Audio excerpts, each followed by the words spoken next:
ایک جوہری تھا سنہرا، تو اس نے مختلف ڈبیاں کھول کے لوگوں کے سامنے رکھی اور ایک موتی نکال کر کے کہا کہ یہ موتی شب افروز ہے، رات کو چمکتا ہے، اور اس وقت دنیا کے اوپر جو قیمتی ترین موتی ہیں ان میں سے ایک موتی یہ میرے پاس ہے۔ خیر اس نے اپنا سامان سمیٹا تو اس مجلس میں ایک چور بھی بیٹھا ہوا تھا، اس کے دل میں لالچ آ گئی، تو اس نے اس جوہری سے کہا کہ جناب کہاں کے ارادے ہیں؟ تو اس نے کہا کہ میں بمبئی جا رہا ہوں۔ اس نے کہا واہ واہ کیا اچھا ہوا، میں بھی تو بمبئی جا رہا ہوں، تو چلو اکٹھا سفر ہوگا۔ وہ جوہری سمجھ گیا اس کی نیت کے کھوٹ کو کہ یہ میرا ہم سفر تو نہیں ہے، اس کا دل آ گیا ہے اس موتی پہ اور مجھ سے ہر صورت یہ موتی چرانا چاہتا ہے۔ لیکن وہ بھی بڑا سمجھدار تھا، اس نے کہا آ جائیے کوئی بات نہیں۔ سفر چلتا رہا، رات ہوئی، جب سامان اتارا اور سونے کی تیاری کی تو وہ جو اس نیت سے ساتھ ہم سفر بنا تھا اس نے بھی اپنی قمیض اتار کے لٹکا دی، اور اس جوہری نے بھی۔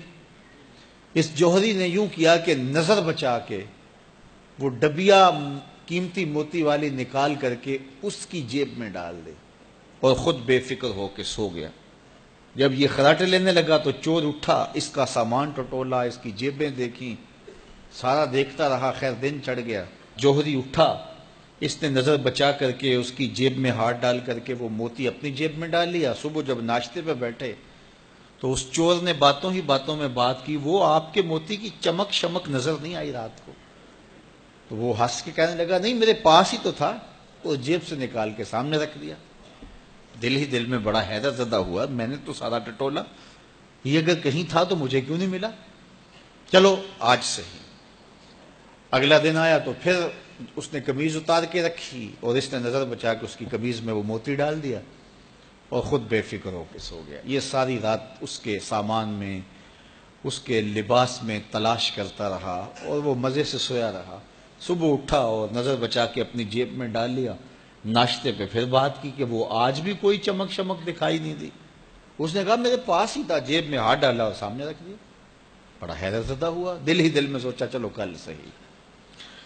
اس نے پھر ایسے کیا اور یہ ساری رات اس کا سامان ٹولتا رہا پوری تفصیل کے ساتھ۔ خیر جب صبح ہوئی تو اس نے پھر نظر بچا کے اپنی جیب میں وہ موتی رکھ لیا تھا، تو اس نے پوچھا وہ رات والا موتی آپ کا نظر نہیں آیا جس کو آپ کہتے تھے چمکتا ہے؟ کہا وہ ڈبیا میں رکھا ہے اس لیے چمک دکھائی نہیں دی، تھا تو میرے پاس ہی، اور جیب میں ہاتھ ڈالا اور سامنے رکھ دیا۔ یہ سر پکڑ کے بیٹھ گیا، میں روز اس کی جیب ٹٹولتا ہوں، سامان بھی دیکھتا ہوں، یہ رکھتا کہاں ہے؟ میں نے تو کوئی جگہ نہیں چھوڑی۔ اس نے کہا سچ بتاؤں میں تیرا ہم سفر نہیں تھا، میں چور تھا، میں تم کو بتا رہا ہوں۔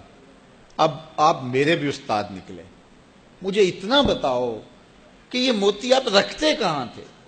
میں ساری رات ٹٹولتا رہا اور 3 دن ہو گئے مجھے، میں نے کوئی گوشہ نہیں چھوڑا، آپ کا سامان کھول کھول کے دیکھا ہے، آپ کا لباس الٹ پلٹ کے دیکھا، لیکن مجھے ملا ہی نہیں، یہ رکھتے کہاں تھے مجھے یہ تو بتاؤ۔